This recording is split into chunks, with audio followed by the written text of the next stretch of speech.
Well, thank you.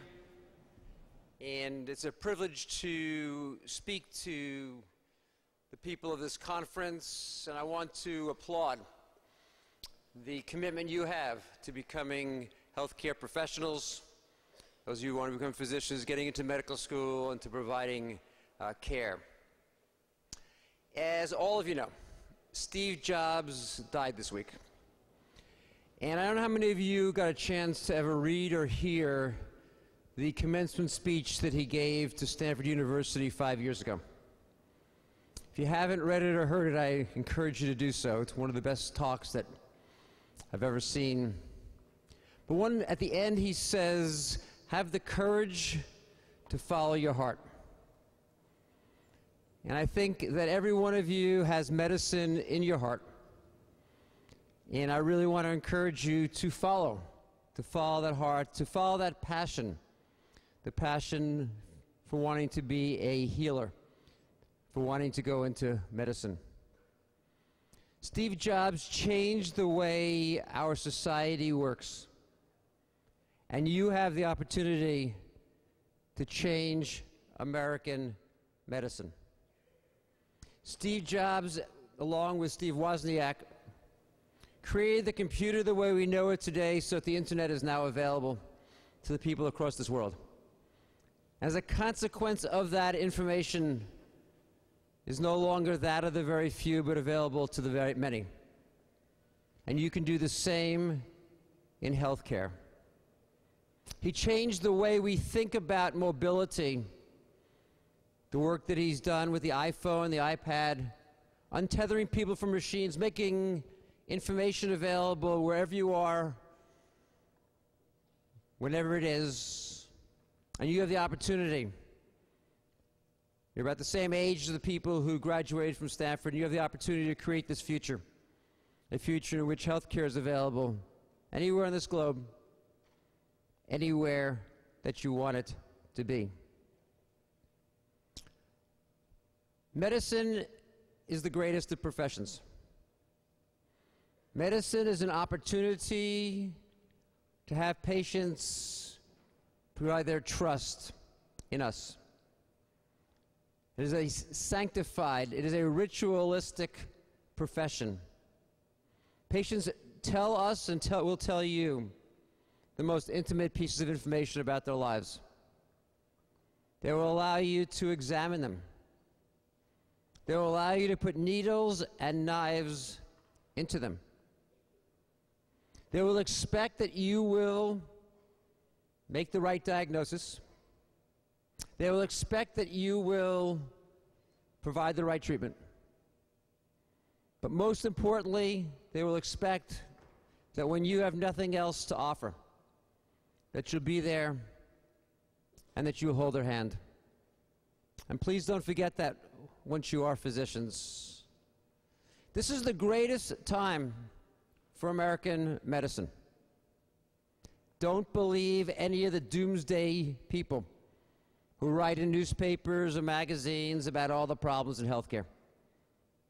Don't believe individuals that you find who want to talk about how hard it is to be a doctor today, how great it was in the past. This is the renaissance of American medicine. There's simply so much more that we can do today than we could do at any time in our past. What you may not know as you start this journey is that until about 75 years ago, in the 5 millennia of American medicine, until about 75 years ago, physicians could do very little for patients. Until about 75 years ago, physicians actually did not do much to change the course of the disease, and yet for 4,925 years, physicians had that respect. They have the trust of patients. And even though we have more modern approaches and techniques, please don't forget that level of trust that we've had for 5 full millennia. It wasn't until the 1930s, when antibiotics were introduced, that physicians could do much for patients. 75 years ago. In fact, almost all of modern medicine today came from advances in the past 50 years. 50 out of 5,000. 50 years ago, there were about 12 medications that had any efficacy. Today, there's 10,000. 50 years ago, we did not know that you could actually replace joints and allow people to walk. We did not understand that you could replace the human lens for patients with cataracts and allow them to see. 50 years ago, we didn't have diagnostic tools, the CAT scans and the MRIs and the PET scanners. 50 years ago, we thought heart disease was an inevitable outcome of living. The average life expectancy was in the 65 years of age. We didn't have the ability to open heart vessels, operate on the beating heart, and certainly we never thought about the ability to do transplantation. The advances in medicine have been remarkable. And across those same 50 years, since the passage of Medicare in the 1960s, what has happened is that the cost of health care has gone up. It's gone up about 7 to 8% a year, while the ability to pay the so-called gross domestic product has gone up about 3 to 4%. If you subtract those two numbers, you get about 3.5%, and those of you who took economics, remember if you divide that into 70, you find the number of years it takes to double. So every 20 years, the amount of healthcare costs as a percentage of gross domestic product has doubled, from 4.5% to 9% to today 18%. And that increase in cost has been worth it. We've saved human lives, we've prolonged the lifespan of people, but we've created another problem, the problem of affordability in healthcare. The problem that you, as the next generation of physicians and healthcare professionals, will have to address. It's just the next set of problems. But today we have powerful, powerful tools. The technology that we have, and I don't mean the medical technology, I mean the information technology. I mean the information technology that you embed in your life every single day is available to you, the next generation of physicians, to be able to make American healthcare simply better and more available to the people of this country. About a decade ago, I was in Oregon. I was at the Oregon Health Sciences building. I saw a sign. The sign said, quality, service, cost. Pick any two. That's 20th century thinking. 20th century said we couldn't have quality and service and affordability, but in the 21st century, we can. In the 21st century, we can have all three because we have new technology. Once we understand how to use that new technology. What you have to understand is that the average American physician today is a white man who's 55 years old. And what we know from the New England Journal of Medicine, the leading publication on healthcare, is that it takes 17 years for a radical new idea to become embedded in American medicine.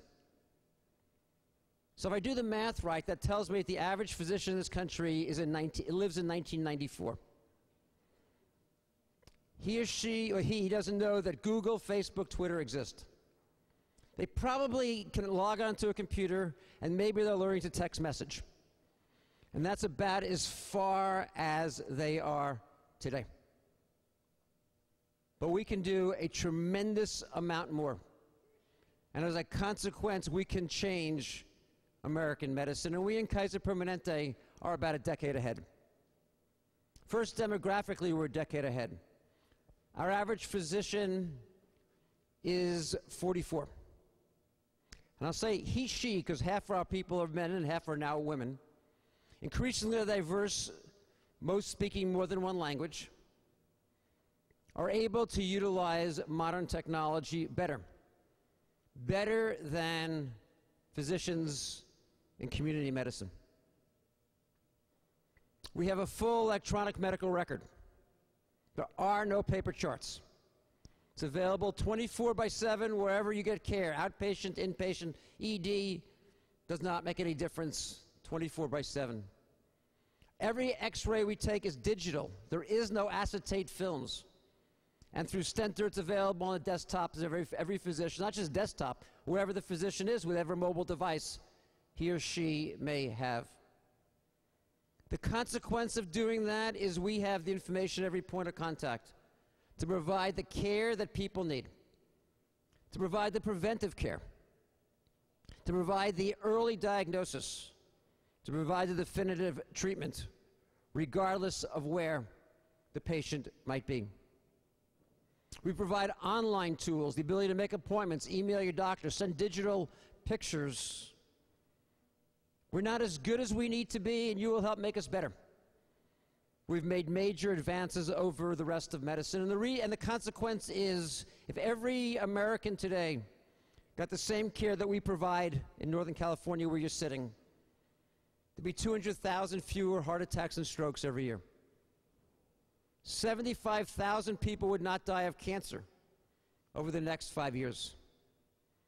The mortality from AIDS, HIV would be halved, and sepsis, systemic-wide infection, which today is the #1 killer of hospitalized patients, will be diminished 40%.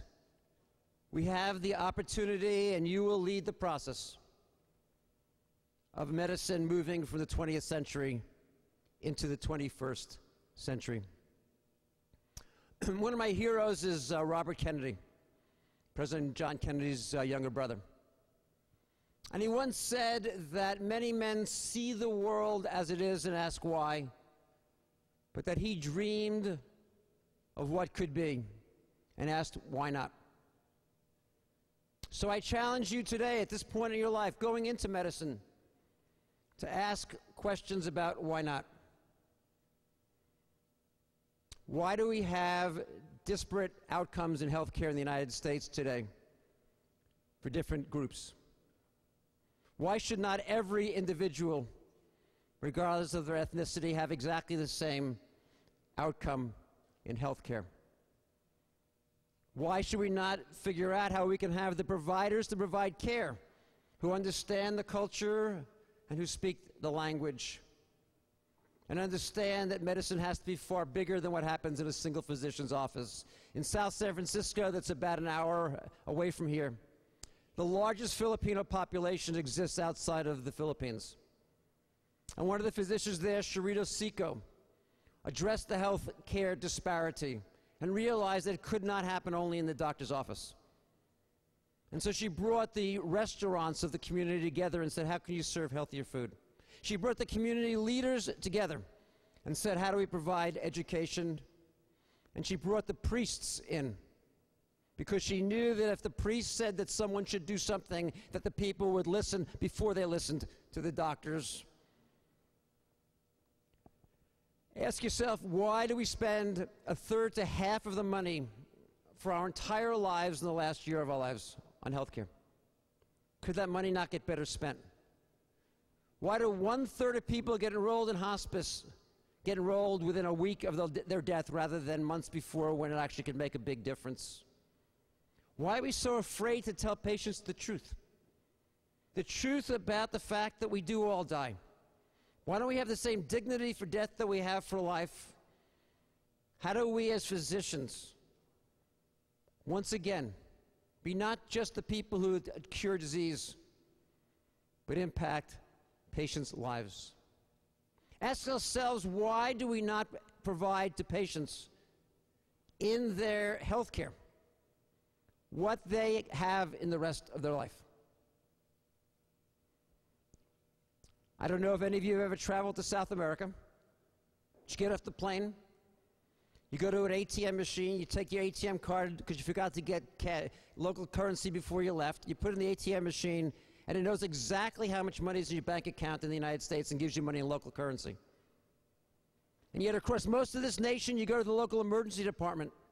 You're having chest pain, they need the EKG done in the doctor's office 2 days earlier, and if it's Saturday night, it's not available till Monday morning. Why do we not have the information in our health care that we would insist in our finances? I know quite a number of you came here on an airplane from somewhere else in the country. How many of you stopped by a travel agent to pick up a paper ticket? And yet, if a parent has a child going to kindergarten, they have to go to the pediatrician's office Monday to Friday before 5 o'clock to pick up the immunization record. Why can't they have it online? You'd never fly an airline that did not provide it. Why do you have health care that is simply a century behind what we offer through travel? And when you got to the airport, if you got to the airport and there was a plane, and you're sitting in that little waiting area before you go on board, and the pilot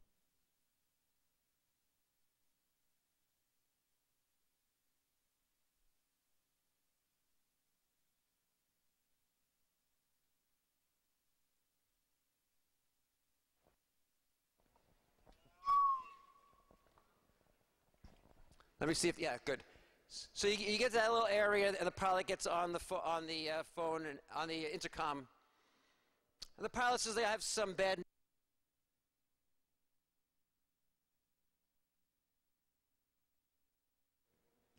Is that okay? We're back now.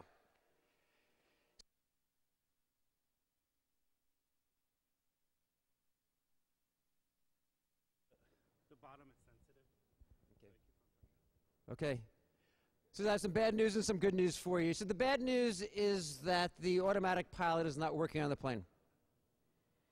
The good news is I'm willing to fly you anyway, and your chance of crashing, instead of being 1 in 100,000, is now only 1 in 10,000. Do you go on the plane?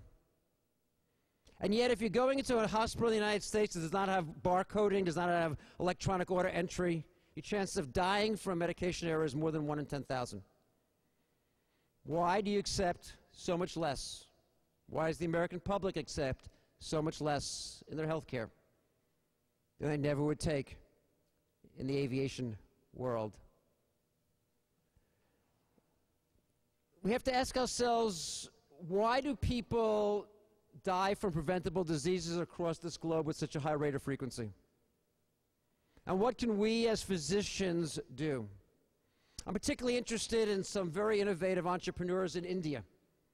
The same ones who built the car for $2,000, those same ones who built a very high-end hotel room for $30 a night, who just put out a mobile tablet, $35.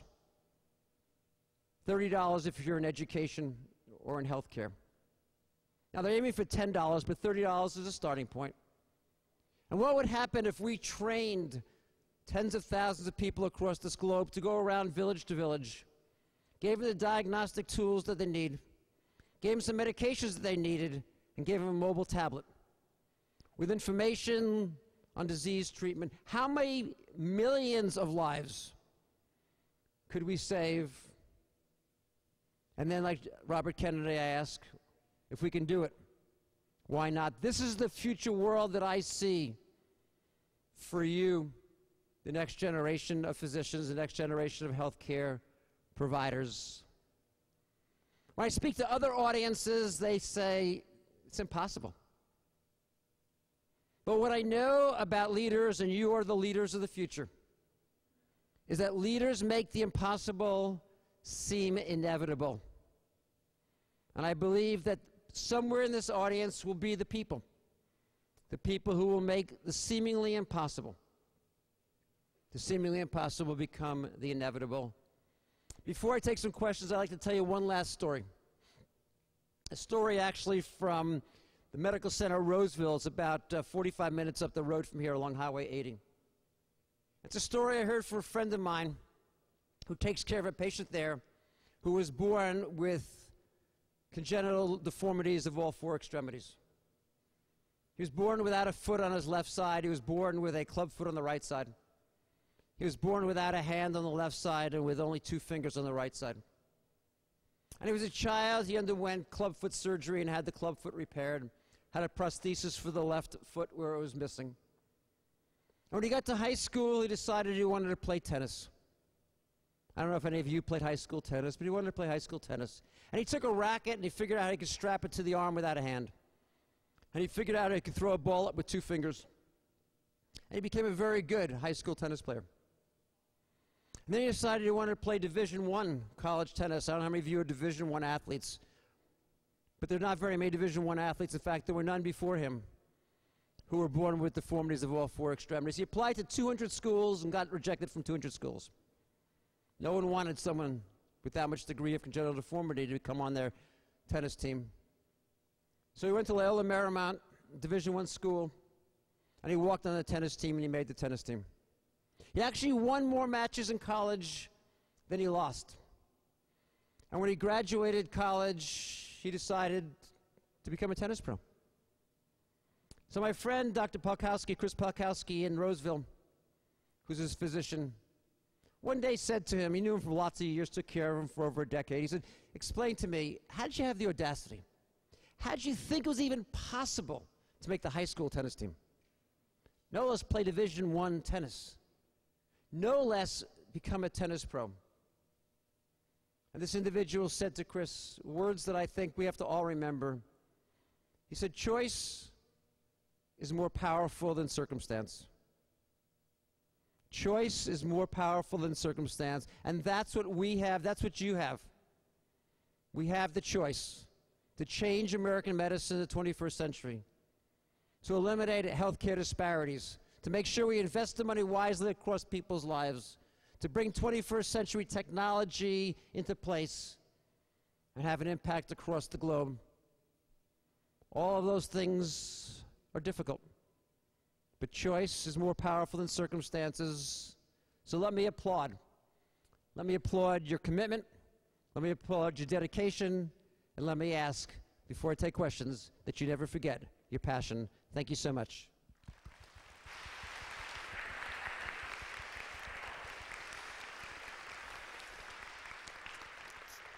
So I'm going to ask two questions that were submitted online. One of them is, after they're done with residency, how hard is it to find a job for doctors? I don't think it's hard finding a job. There are not a whole lot of unemployed physicians today across the United States. I think it's more difficult to find a good job, as in everything. So we in Kaiser Permanente get about 10 applicants for every opening, and we select amongst the best. We do hire large numbers of physicians. We hire, well, across this country, we hire well over 1,000 physicians every year. Northern California, we hire over between 500 and 600 physicians a year. So I don't think it's a question of finding a job, and as I say, I go back to, and why I start with Steve Jobs' words, to follow your heart. Figure out where you want to live, figure out what you want to do, and you'll be fine. Economically, you'll be fine.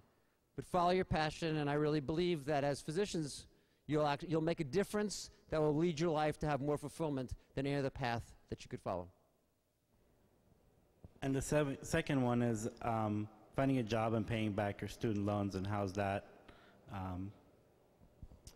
So I separate the student loan issues really into two areas. I think it's a problem for American medicine today, and it might change over the future. I think you have primary care and you have specialty care, and the specialties in general make more money than primary care and find it easier to pay back the loans. What we do in Kaiser Permanente is we provide what we call forgivable loans. Basically, if you come and join and work with us for 5 to 7 years, we forgive all the money. If you're willing, if you have an interest in working in the areas that have, I'll say, a relative physician shortage, the loans are $170,000. Basically, it eliminates almost all of your student loan, and 5 to 7 years later, you owe nothing, because I say the loan is fully forgiven. On top of that, we also provide home loans for new home buyers, and so we really make the transition very easy. The money is about $100,000 outside of in the areas that are far more desirable to live, because that's just simply the economics of getting people to go where the need is going to be the greatest. So the opportunity inside Kaiser Permanente is follow your passion, come to us with whatever your problem is, and pretty soon your student loans will be gone. It is more difficult in community practice, where the earning is less and the valuation is different. So my thing is, does anybody have a question out in the audience? You just won because you're close. Thank you. Hi, my name is Burton. My father is actually a gynecologic oncologist, and the question I have for you, Dr. Pearl, is he only accepts PPO insurance and also the government insurance. He doesn't accept any HMO insurance, and I understand that. You're on. He's still on. I understand that Kaiser Permanente is an HMO organization. I was wondering what issues you would, or how would you address, us aspiring, future medical school students and hopefully physicians someday, that what we go into would be in fact relatively lucrative, or not just for the money in fact, but just in terms of what you said, paying off the student loans, and in terms of addressing the patient's needs versus like HMO versus PPO care. So thanks, Burton. So for those of you who are not as familiar with the history of the economics of healthcare, prior to about, 1990, almost all the care in the United States was provided in a fee-for-service type fashion. You'd have an insurance company, you'd go see a physician or be at a hospital, and they would go ahead and pay the bills. You had the anomaly called Kaiser Permanente, and the HMO label actually came out of a legislation passed in the late 1970s that established it, and it was designed to be an HMO, a health maintenance organization, focusing on health, not focusing on letting people get sick and then making money by trying to get them better.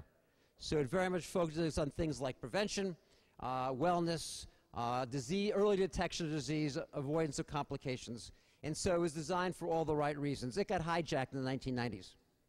Got hijacked by the for-profit insurance companies, the Uniteds of the world and the Blue Crosses of the world, that simply recognized that they could get paid that they could get paid a lot of money and pay to doctors and hospitals a less amount of money in a prepaid way and make a lot of profit. There was nothing about health maintenance. There was nothing about health. It was simply an economic scheme that failed in the 1990s, but it soiled the label and the name. If you look at what's going on right now, you look at at the recently passed health care bill, what you'll see is that everyone has understood that fee-for-service can't succeed. Anything that rewards volume and doesn't reward outcome. Anything that pays you twice, if you make an error and you have to fix it, you get paid twice, can't be something. You'd never build your house that way. You'd never have anything else done in the world of any significance, and healthcare is the most significant thing that we do. So the idea that when you say he doesn't get paid by HMOs, that's the for-profit still HMOs. Kaiser Permanente is fully different. It's a fully integrated structure. It is an insurance company. It's a not-for-profit insurance company, hospital, and medical group. We do best when we stop patients from getting sick in the first place. When we actually don't require gynecologic surgery because we diagnosed the problem because we avoided it because it was a viral-induced disease, cervical cancer. Because we diagnosed it early enough, we could take care of it in the office. And yes, there are a few people who get more advanced cancers, but we do best when we do the thing that's in the interest of patients. We do best in patients with diabetes, not letting them get complications. And we do a far better job. We do best by being able to detect colon cancer before it's really cancer, and not waiting to make a lot of money as an oncologist taking care of the metastatic disease before the patient dies. So it's all of those focuses shift very much around. And the legislation that was passed created what's called accountable care organizations, ACOs. It's an attempt to replicate what we have in Kaiser Permanente, some variant of fully integrated care, where hospitals and doctors, primary care and specialty, work together as one. Will it work? I don't know. It's a new legislation. It's only being really created at the current time. My advice to people is to work in an integrated delivery system, to work for places like Kaiser Permanente or Mayo or Geisinger, places that have care where physicians work in collaboration, where they have the technology that they need to provide the care, because I think it does give you the income along with the satisfaction of doing more. The motto we use in Kaiser Permanente is we don't want anyone to join us for the money. We don't want anyone not to come for the money. Money should be irrelevant. What should really be relevant is the desire to work. And those of you who play on teams, those of you who are part of symphonies, those of you who enjoy group activities, who like having colleagues, who like to work together, who really believe that the totality is far more than any individual, Kaiser Permanente is the place for you to work. Those of you who want to see your name on the door and you want everyone to say, yes, doctor, yes, doctor, yes, doctor, go in the community. You can have that there. It's not what I believe is the way, is not the mission of American medicine. I think we've lost our way, actually, as American society, and I think we're hopefully in this process, in this 21st century, going to regain it. So, hand over here. One more question from a lady. Anyone? Over here's a question to my right.